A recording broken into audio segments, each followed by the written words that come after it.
The vault's biometric scanner glowed green, unlocking with perfect compliance. Inside, nothing seemed disturbed. No alarms had sounded. No cameras had recorded movement. Yet the most valuable prototype in the facility's history was gone. Special Agent Dana Harlow stood in the dim corridor outside, reviewing the entry logs for the fifth time. Every record insisted the vault had remained sealed all night. Her eyes narrowed at a single flicker in the thermal imaging report. A heat signature the size of a human torso had appeared for less than 3 seconds, then vanished. It was not enough to trigger the system's threshold for an alert. Whoever had been there knew the system's blind spots down to the millisecond.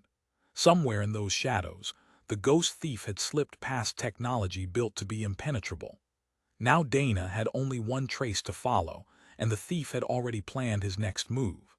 The vault stood at the end of a sterile corridor, its reinforced door gleaming under the dim ceiling lights. No guard stood watch, no alarm blared, and yet the air carried a stillness that felt unnatural, as if the building itself knew something had been taken.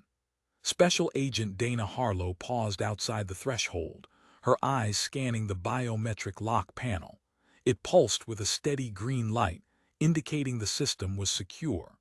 The logs claimed the door had not been opened in the last 12 hours. Inside, the room was immaculate. Rows of climate-controlled cases held experimental components valued in the millions, or they should have. In the center display, the pedestal sat bare. The prototype it had once held, a classified piece of engineering months from patent protection, was gone. There was no sign of forced entry, no broken seals, not even a smudge on the glass cover that should have protected the device. Dana's first instinct was to review the overnight security footage.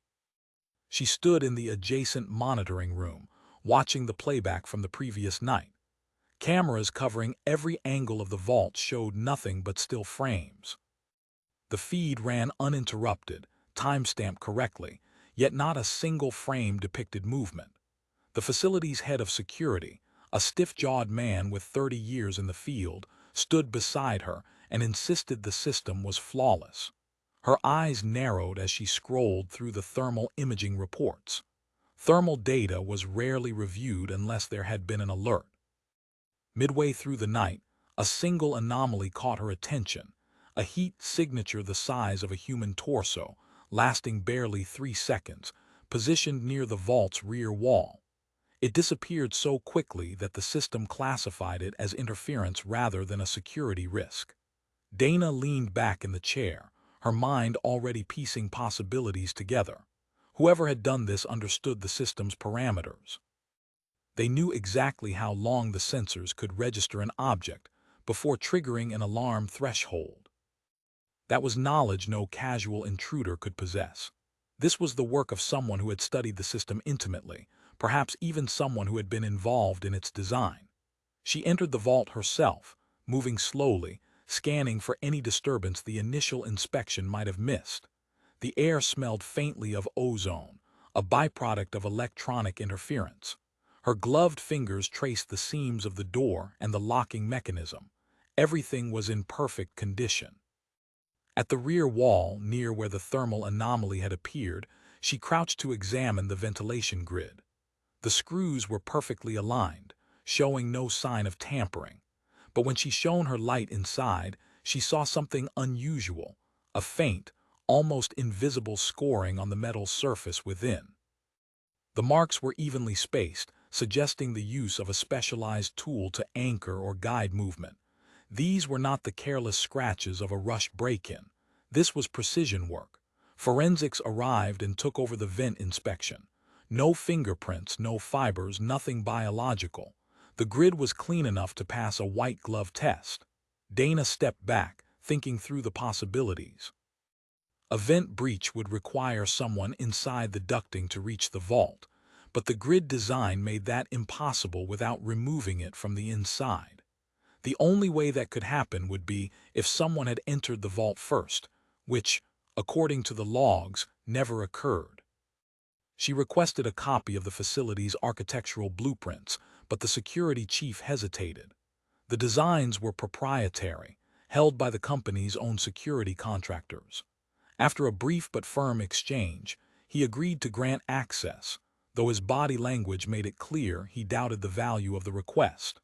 While waiting for the files, Dana reviewed the list of personnel who had security clearance for the vault. Most were scientists and engineers tied to the research program, along with a small group of maintenance staff. All had been accounted for during the night in question. She noted that several members of the engineering team had once worked for private security firms before entering the research field. That fact lodged in her mind. By late afternoon, the blueprint files arrived. Dana spread them across a long conference table, marking the position of the vault, the ventilation ducts, and the service corridors. The vents were narrow, intended only for climate control. There was no physical way for a human to pass through them, unless the design had been altered during construction. She cross-checked the blueprints against the facility's maintenance logs. One entry caught her eye, a service call for ventilation recalibration 2 months ago. The contractor listed was an independent technician with no direct ties to the research program. His name appeared only once in the entire database. The coincidence was too sharp to ignore. She requested his employment records and found little more than a shell profile, no permanent address, no previous contracts under the same name. It was a ghost identity. The discovery shifted the investigation's tone. This was no opportunistic theft. The breach had been planned months in advance, likely during the installation or maintenance phase of the facility's systems. Whoever this technician really was, he had left nothing behind but those faint scoring marks inside the vent. Dana walked back into the vault for one last inspection before nightfall. Standing at the center, she closed her eyes and reconstructed the crime in her mind. The thief had entered without breaking the lock, without triggering alarms, and without being seen. They had used the building's own systems to grant themselves invisible passage. The vent marks were not an entry point. They were an anchor, a way to stabilize equipment or guide movement. She imagined a small, collapsible device being extended into the room, just long enough to retrieve the prototype without ever stepping inside. It was elegant, it was deliberate, and it was dangerous because if the thief had done this once, they could do it again, anywhere. Back in the monitoring room, she examined the thermal anomaly again. The size and shape suggested someone wearing heat shielding, their body temperature masked except for a narrow window when they leaned into range. That window was short enough to pass as interference, unless someone was looking for it.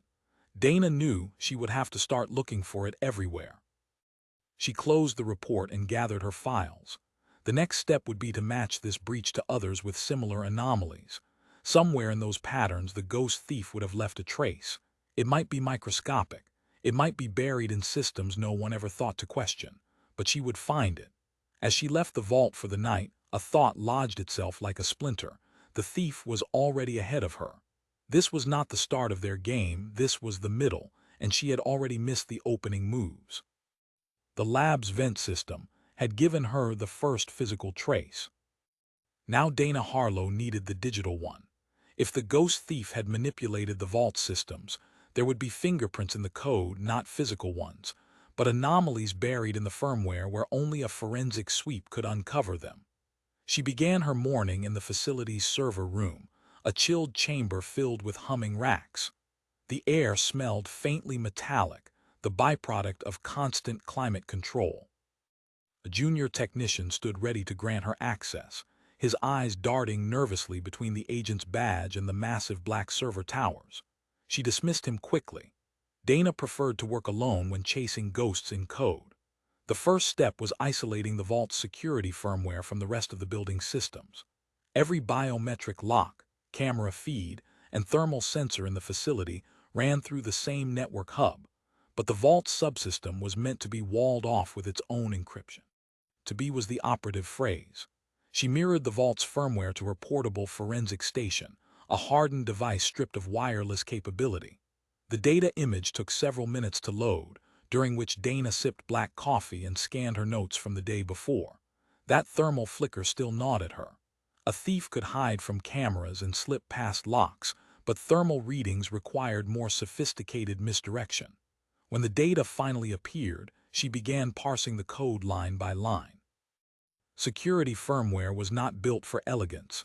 It was functional, a mass of condition checks and hardware calls.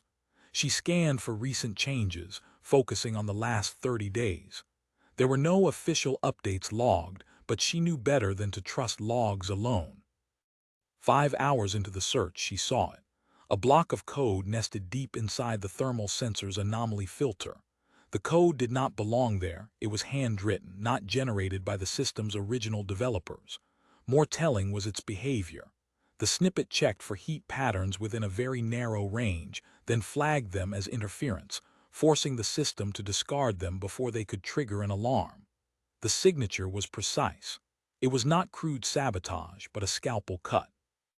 Whoever had placed it there understood the exact parameters the system used to define a threat. It matched the anomaly from the vault breach perfectly. Dana extracted the code fragment and ran it through her library of known exploits. The results startled her. The exact same code had been flagged in two unrelated investigations, one involving a stolen gemstone from a luxury auction house, the other a missing prototype battery from a private energy lab. Both cases had been marked as unsolved due to lack of evidence. This was the first hard link between them. The ghost thief was not just targeting one type of prize. He was applying the same invisible bypass to any high-value target with advanced security. She dove deeper, searching for any embedded markers. Skilled intruders often left no identifiers, but some could not resist adding small flourishes for their own tracking. A single variable name caught her attention, NTK-07. It meant nothing to her, but the style suggested an internal shorthand. She logged it for further analysis. The next step was tracing how the code had entered the system. The vault's firmware was supposed to be isolated from the external network, updated only through direct access on secure terminals. That meant someone had been physically present inside the building to insert the exploit. Dana pulled the building's maintenance and IT access logs. The names matched those she had already reviewed, with one new entry.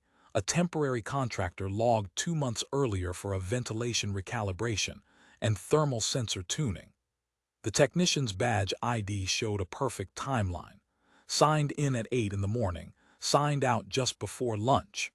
Her gut told her this was the moment the ghost thief had prepared his breach. Under the cover of legitimate maintenance, he had implanted his code. The ventilation work had been the decoy, and the sensor tuning had been the real operation. She checked the ID number against the contractor database and found nothing beyond the bare minimum: a name, a falsified license number, and a mailing address that traced back to an abandoned industrial building.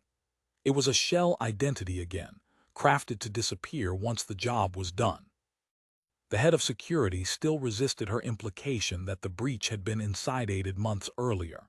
He insisted their vetting process was thorough. Dana did not argue. She simply sent a request to the Bureau's Cybercrime Division to cross-reference NTK-07 against any known intrusions. While waiting for a response, she returned to the vault itself. This time, she brought a portable spectrum analyzer. If the thief had connected external tools during his intrusion, even for a few seconds, they might have left residual electromagnetic patterns in the wiring. The readings came back faint, almost ghostly themselves, but there it was, a spike at a frequency often used by short-range wireless diagnostic devices. It was not strong enough to suggest long-term connection, but enough to indicate quick, localized access. By nightfall, the Cybercrime Division replied. The NTK-07 marker had been identified in 5 separate incidents over the past 3 years. All involved high-security facilities, all unsolved, and all located in buildings where the original security installation had been subcontracted to the same private consulting firm. Dana stared at the name of the firm. It was small, obscure, and had been dissolved 4 years ago after a buyout. But its founder, an engineer named Nathaniel Kerr, had not been seen since the company's closure. Kerr had once been a rising star in the security industry, known for designing systems that were both innovative and difficult to bypass. He had also been criticized for keeping detailed master blueprints of every installation he worked on. The initials fit. NTK. The code marker might be his signature. It was a breakthrough, but not yet enough for a warrant or arrest. She needed to prove that Care, if he was still alive and active, had both the motive and the access to carry out the thefts. The pattern of hits suggested careful selection. Each target had a unique vulnerability, one that only the system's original designer would know. Dana left the facility late that night, carrying the extracted code fragment on a secure drive. The city streets outside were quiet, the kind of stillness that comes before a storm. She knew the ghost thief was still out there, perhaps even planning his next move. And now she had something he might not know she possessed, his fingerprint in code. As she reached her car, she thought about the nature of his work. This was not just theft, it was a performance.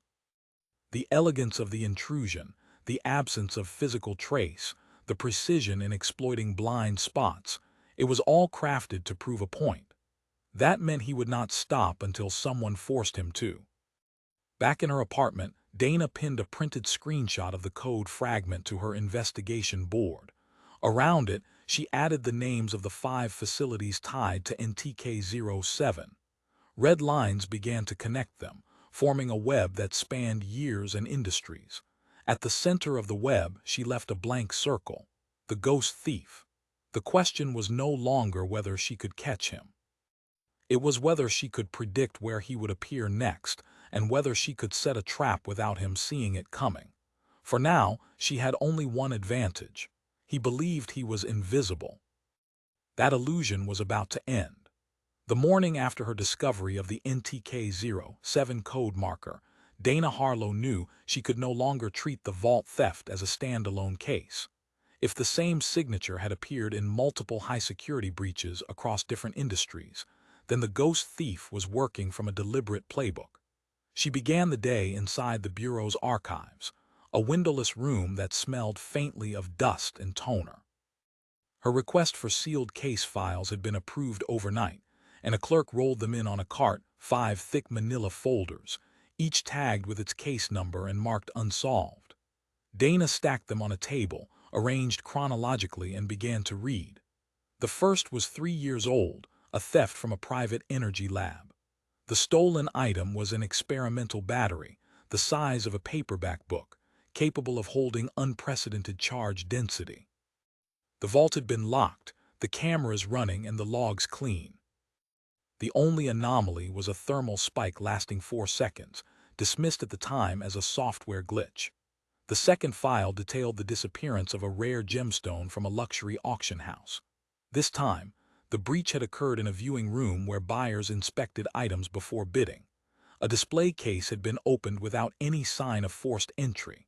Cameras showed nothing unusual, but the environmental sensors recorded a brief, unexplained dip in temperature rather than a rise. Dana recognized the inversion immediately. The thief had used a portable coolant device to distort the thermal signature, just long enough to mask his presence.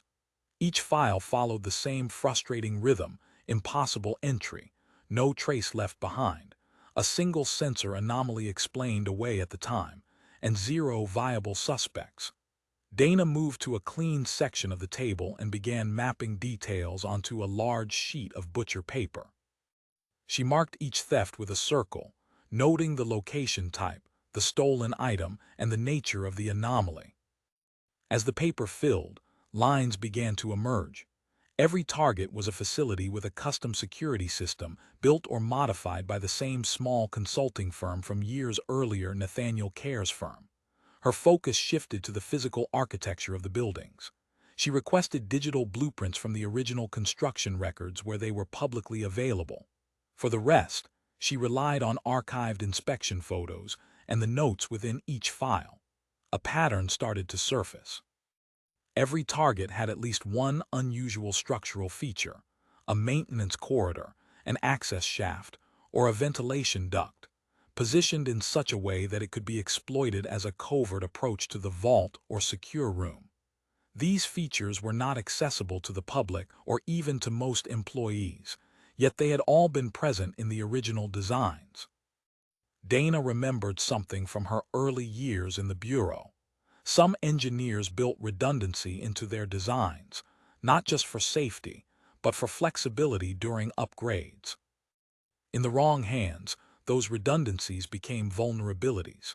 Care, as the original designer, would have known exactly where those redundancies were. She pinned a copy of each floor plan to the investigation board in her office. The similarities were subtle but undeniable.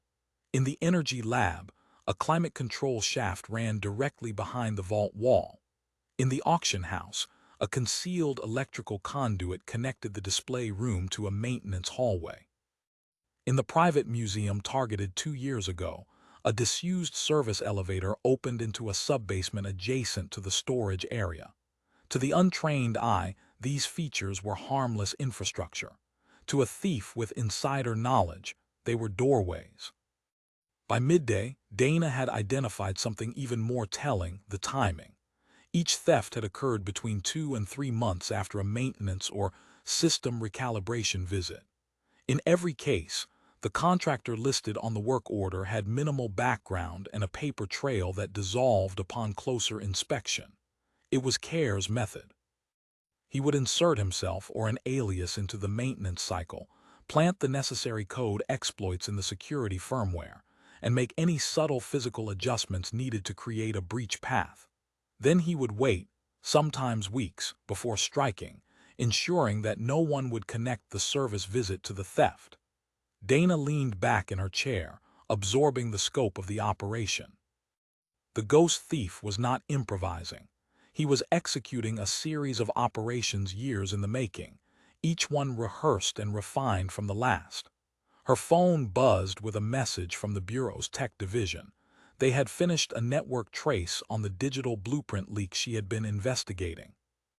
The trace pointed to an encrypted server routed through multiple proxy layers, but the originating signal had briefly passed through a public Wi-Fi node in a small industrial district. She overlaid the signal's coordinates onto a city map and noticed something that made her stomach tighten. The hotspot was located less than half a block from the shell address listed for the ventilation technician in the research facility breach. The proximity was not proof, but it was enough to warrant surveillance. She requested a discreet stakeout and placed 2 agents on rotation. They were to monitor the location for any signs of activity, particularly anyone carrying equipment cases or entering after hours. That evening, Dana stayed in her office long after the building had emptied. She sat before the board covered in blueprints and photos, tracing each red line with her eyes. The connections were there: architecture, maintenance timing, sensor anomalies, and the NTK07 code. She added one final note to the board: master blueprint hypothesis. Her theory was that Care had compiled a single, massive document detailing every facility he had ever worked on, complete with vulnerabilities and bypass methods. If that document existed, it would be the ultimate prize and the ultimate risk. The question was how to get him to reveal it. Just past midnight, her phone rang. One of the surveillance agents reported movement at the industrial district hotspot. A tall figure in a dark jacket had entered the building through a side door, carrying what appeared to be a flat case. The figure remained inside for less than 10 minutes before exiting and walking quickly toward the main road. They had no clear shot of his face, but the agent noted something curious. The man's shoes were wrapped in disposable covers, the kind used to avoid leaving trace material behind. Dana ended the call and stared at the board one more time. She was no longer chasing random thefts. She was hunting a man who had been mapping, testing, and perfecting his craft for years. The ghost thief's network of breaches was not just a collection of crimes. It was a living map, one she was finally beginning to read. The surveillance from the industrial district had given Dana Harlow enough to push her investigation into active pursuit. The Bureau's cyber division traced the encrypted server back to a user profile operating under the alias Havorson. The profile had been active on closed-access hacker forums known for trafficking in stolen corporate data, including architectural blueprints. Havorson's activity showed recent postings offering detailed system maps of a high-security vault. the same fake blueprint Dana herself had uploaded as bait under a covert operation. Whoever Halvorsen was, he had been in possession of the file within hours of its release. That made him either the ghost thief or someone close to him. Dana arranged a controlled meet. Through a bureau intermediary posing as a buyer, Halvorsen agreed to deliver a physical data drive containing exclusive blueprints at a neutral location, an empty warehouse on the edge of the industrial district. The bureau set up concealed surveillance, with agents positioned at multiple exits. Dana waited in the shadows of the observation point, her eyes fixed on the rear entrance. Just after sunset, a lone figure approached on foot. He was younger than she expected, dressed in a plain hoodie, jeans, and carrying a messenger bag slung over one shoulder. His movements were cautious but not the deliberate precision of a career infiltrator. The moment he stepped inside, agents moved in. He froze as they identified themselves, dropping the bag to the concrete. Inside was a small laptop, a portable storage drive, and a bundle of cash. No tools of physical intrusion, no sign of heat-shielded gear. Back at the field office, Dana sat across from him in the interview room. His name, according to his identification, was Eric Halvorsen, a freelance penetration tester who made his living stress-testing corporate networks for vulnerabilities. His records showed no criminal history. When Dana presented the stolen blueprints, his reaction was immediate, not anger but confusion. He insisted he had never seen the file until a week ago, when it had been sent to him anonymously with an offer to broker it. He had assumed it was part of a larger corporate espionage job. Dana kept her voice even as she pushed the questions. The more he spoke, the clearer the pattern became. Someone had used Halvorsen's reputation in the underground forums to move stolen files while keeping themselves invisible. The ghost thief had hidden behind Halvorsen's identity just long enough to test the bait without revealing his own access point. Forensics confirmed Halvorsen's laptop showed no sign of originating the data. The file had been transferred to him via a secure drop link that was purged after download. Whoever had sent it had routed the connection through multiple relays, erasing the original source. This was a false face. Care, if that was indeed the ghost thief's identity, had used Halvorsen like a mask, letting him take the risk of exposure while staying several moves ahead. Dana reviewed Halvorsen's recent network logs. One entry stood out, a failed login attempt to his cloud storage from an IP address that bounced through the same public hotspot near the shell address from the ventilation technician's record. That meant Care had likely been in the same physical area, perhaps even in the same building when he piggybacked Halvorsen's accounts. The realization was sharp. Care was not just careful, he was audacious. He would get physically close to his digital covers, ensuring his connection routes blended perfectly with theirs. It allowed him to move in and out without leaving a standalone footprint. The break came unexpectedly. While Dana was still reviewing the logs, the Bureau's real-time incident alert system triggered.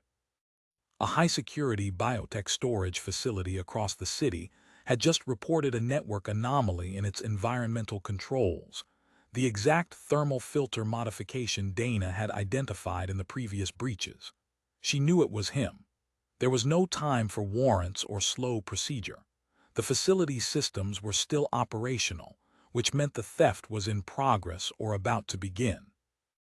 Dana coordinated with local tactical units, securing silent perimeter positions while she accessed the facility's control room remotely. The live thermal feed showed nothing unusual, at least not to an untrained eye. Dana, however, saw the telltale flicker. It lasted 2 seconds, positioned along the vault's side wall, then vanished. She knew from experience that this was the calibration test before the breach. Care was mapping the sensor's real-time behavior before committing to entry. She ordered the facility to remain in full operational mode, avoiding any lockdown that might alert him. Instead, she began redirecting camera feeds and thermal overlays to a private monitoring channel, bypassing the facility's own servers. If he was inside the network, she could not risk letting him see that she was watching. Minutes stretched into an hour.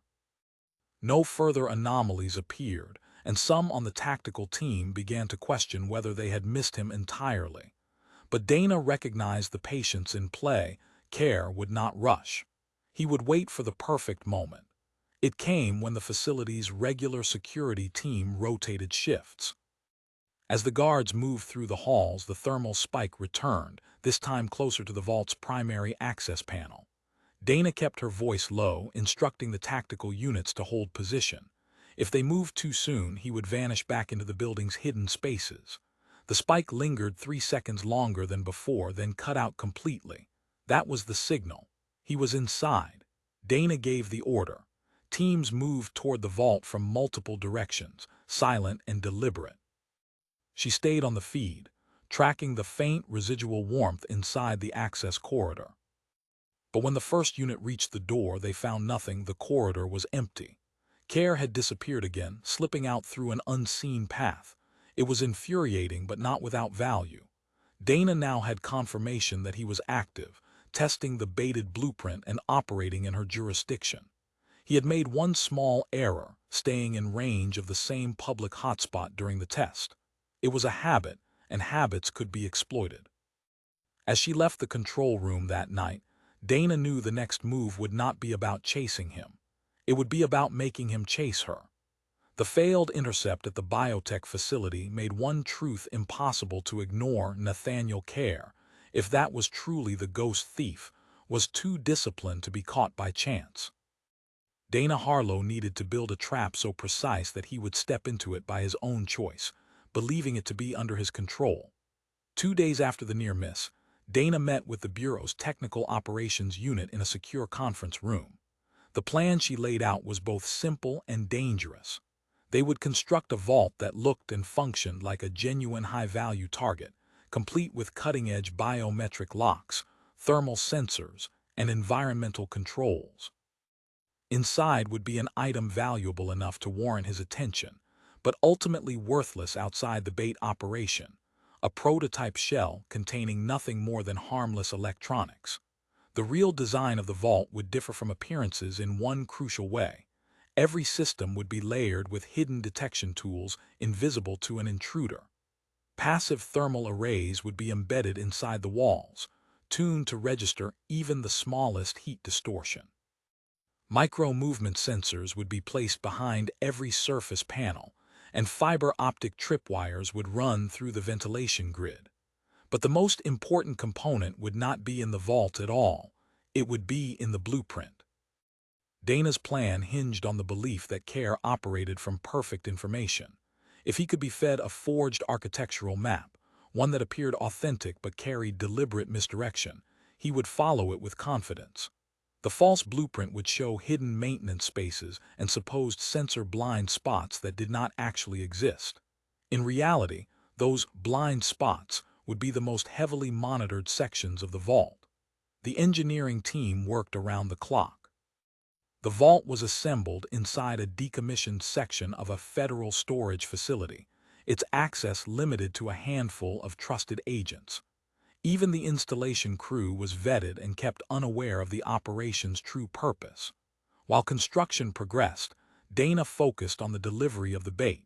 She knew Care would never download a blueprint from an unknown source. It would have to come to him through a channel he already trusted, and that meant reviving her earlier asset, Havorson. Havorson agreed to cooperate in exchange for a full clearing of his record from the previous sting. He would present himself on the hacker forums as having acquired the plans for a vault housing a prototype energy module. The listing would be discreet, dropped into the same hidden channels where Care had sourced other targets in the past. The file itself was a work of art in deception. The forged blueprint was built with authentic security design language, including realistic engineering flaws that seemed too subtle to be deliberate. Every one of those flaws had been placed with surgical intent, leading Care straight into monitored zones. For the first 48 hours after the posting, nothing happened. Havorson played his part, answering minor questions from potential buyers, deflecting serious offers, and implying that he was waiting for the right client. Dana monitored the traffic from a secure terminal, scanning for any sign of the NTK07 code marker in private messages. On the third night, the marker appeared. A direct inquiry arrived in Havorson's inbox, routed through a series of encrypted relays but carrying the telltale signature in the metadata. Care had seen the bait. From that moment, the pace shifted. Care's questions were precise, aimed at confirming the vault's sensor layout and environmental controls. He was testing for signs of a setup, but the forgeries held. Havorson played his role flawlessly, dropping just enough technical detail to seem credible while withholding anything that might make the file look suspiciously complete. By the end of the week, Care downloaded the full blueprint. Dana's team confirmed it through packet tracing. The data transfer originated from the same industrial district hotspot used in his earlier operations. That night, Dana stood inside the completed vault, checking every sensor herself. The space was cold and silent, the overhead lights casting sharp shadows across the metallic surfaces. She placed the decoy prototype on its pedestal and stepped back. The object was housed under a clear polycarbonate dome, identical to those used in genuine high-security displays. The tactical team was briefed with precision. No visible guards, no unusual activity in the area, and no preemptive lockdowns.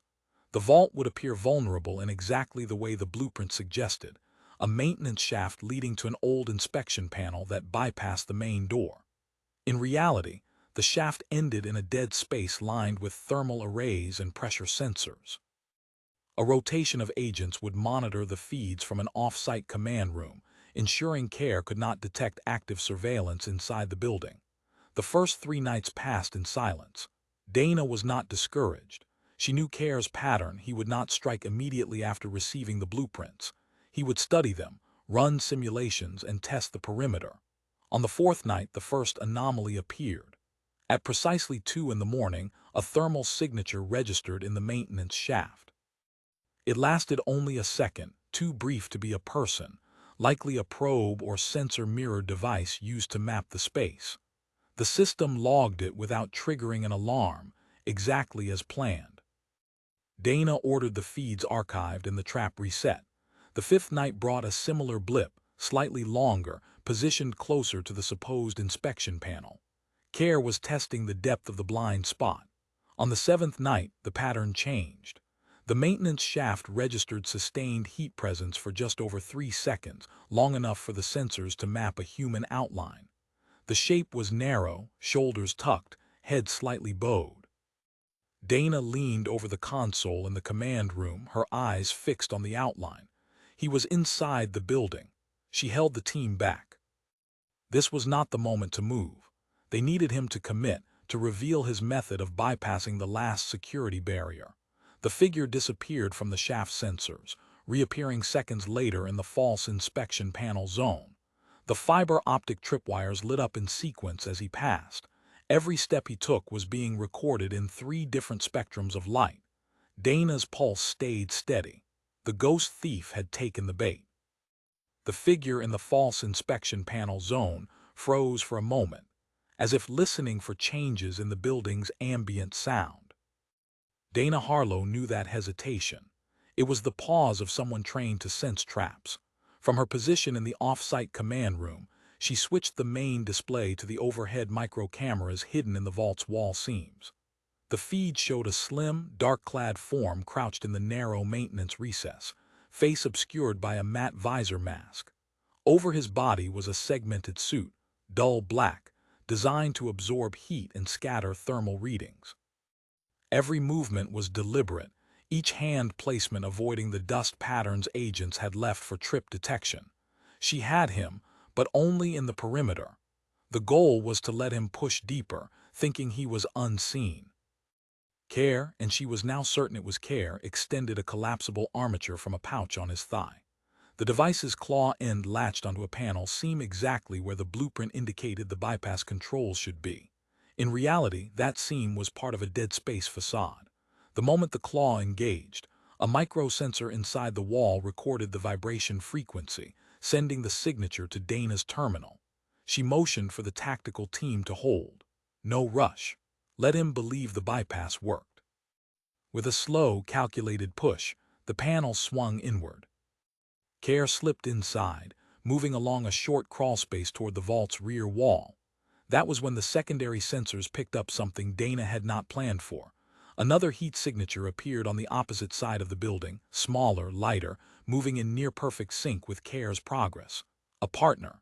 Dana's pulse sharpened. She had designed the trap for one intruder.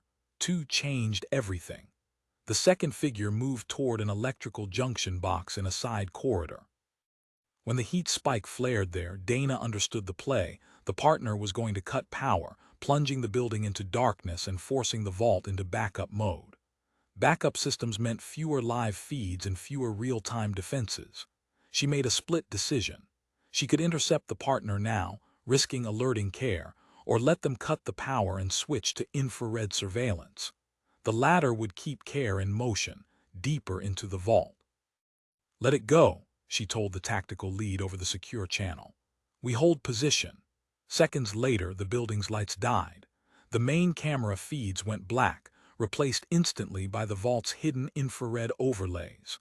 The world inside the monitors turned into a ghostly landscape of heat outlines and dark voids. Care pressed forward, sliding along the crawlspace until he reached the inner vault wall. He paused there, no doubt running through whatever mental checklist kept him alive in every other job. Then he reached for another tool, a palm-sized device with a coiled cable. It looked like an ordinary diagnostic tool, but Dana recognized it as a data injector, capable of sending false unlock signals directly into the lock's microcontroller. In her trap, the device would trigger nothing more than a silent alarm. The moment it made contact, a countersignal bounced back into the injector, tagging it with a unique identifier that could be tracked later if discarded or resold. While Care worked, Dana's attention flicked to the second intruder. The partner moved with less precision, stepping over tripwires but brushing close enough to suggest they knew the rough layout but not the exact traps. This person's gear was lighter, their mask slimmer, and their movements faster. A runner perhaps meant to carry the stolen item out. Back at the vault wall, Care finished with the injector and pulled the polycarbonate dome from the pedestal. The decoy prototype now sat in his hands. Dana's finger hovered over the signal to close the perimeter gates. Not yet. He turned, slipping back into the crawlspace, the stolen object cradled against his chest. The moment both heat signatures converged in the maintenance shaft, Dana gave the order. Seal. Steel gates slammed into place at both ends of the shaft, locking with a resonance that shook the camera feed. Care froze mid-step, scanning the gate in front of him. The partner spun toward the opposite end, only to find it blocked as well. Dana watched as Care moved to the wall and began probing the seams, searching for weaknesses. He was fast, methodical, already pulling another tool from his belt. He had expected contingencies, but she could see the moment the calculation changed in his posture. This was not an accidental lockdown. The partner shifted to the side, pressing close to Care. For a brief second, the infrared feed caught an unshielded patch of skin along their neck. Dana snapped a still image, running it through facial and biometric databases. The result pinged seconds later. The partner was identified as a low-level courier with known ties to the black market tech trade, someone who had never been directly linked to Care, but who had acted as a go-between for stolen goods. In the shaft, Care abandoned the gate seams and turned his attention upward. Dana switched the feed just in time to see him extend another collapsible device, this one a grappling line. He fired it into a ventilation panel overhead and began to climb, dragging the partner behind him. "Overhead intercept now," Dana ordered.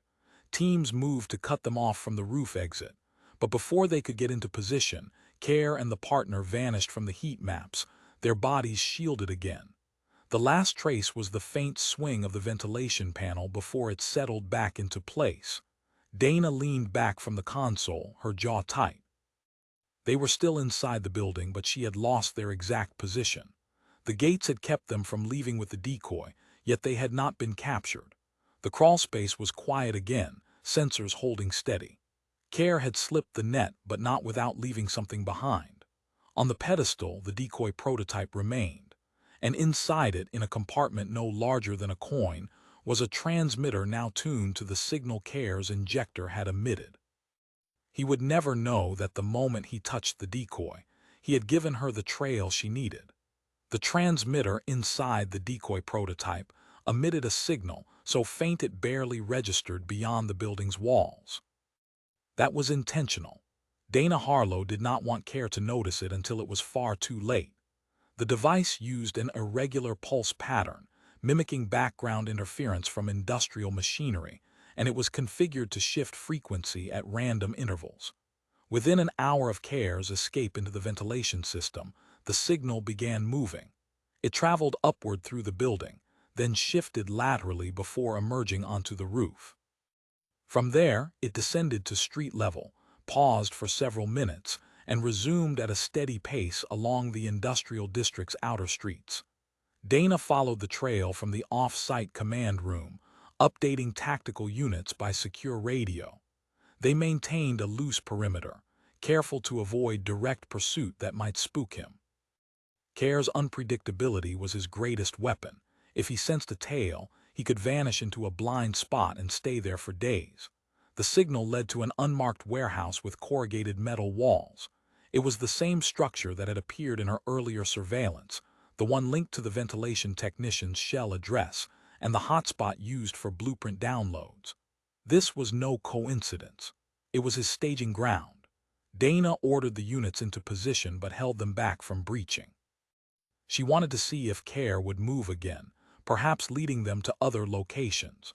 For nearly 40 minutes, the transmitter's pulse remained fixed inside the warehouse. Then it shifted again, this time in short bursts, as if being handled or inspected. She knew the risk of waiting, but she also knew that rushing him could mean losing the chance to gather full intelligence on his operation. Finally, the signal began moving toward the building's rear loading dock. This was the moment. Tactical teams closed in silently, securing every exit. Dana joined them on site, moving with calculated precision through the shadows. The breach was swift and controlled. Agents poured through the loading dock, clearing the space section by section. The interior smelled of machine oil and dust. Rows of shelves held crates marked with false shipping labels.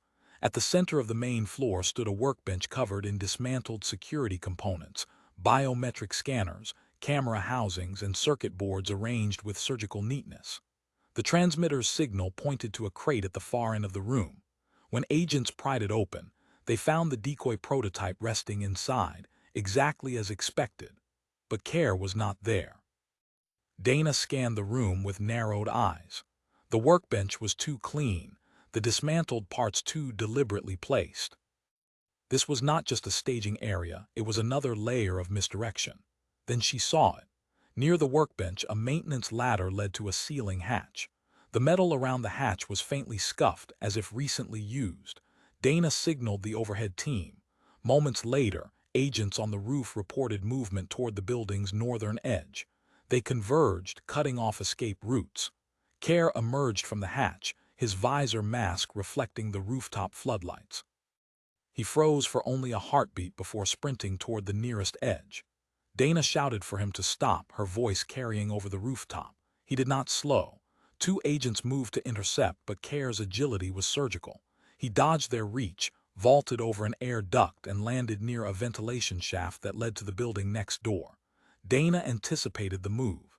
She had already stationed a containment team on the adjoining roof. When Care dropped into the shaft, they were waiting. Infrared drones hovered above, casting his heat signature in stark relief. This time there was no partner to cut the power, no blind zone to slip through. He emerged from the shaft into the containment perimeter, crouched low, scanning for gaps.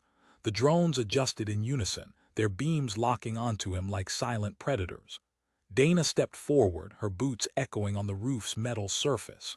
She could see his hands tightening around the straps of his gear, weighing the odds of resistance.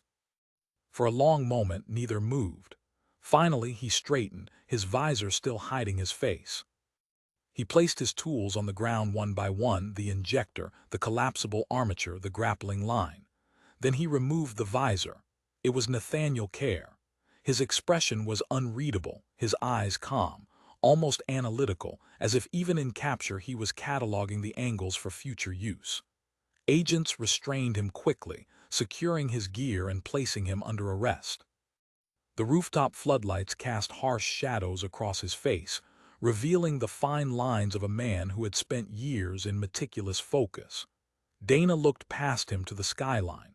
She knew the arrest was not the end. CARE's operation had been too vast, too carefully planned to be the work of one man alone. The crates in the warehouse, the dismantled security systems, the precision of each breach, these were signs of a network. But for now, the ghost thief was no longer a ghost. Nathaniel Care sat at the center of the Bureau's secure interrogation room, wrists cuffed to the table. The overhead light cast a sharp circle around him, leaving the rest of the room in shadow. He did not slouch. His posture was upright, almost formal, like a man waiting for a scheduled meeting rather than a suspect caught mid-crime. Dana Harlow entered with a slim case file under one arm. She set it on the table without opening it and took the chair across from him. For several long seconds, neither spoke.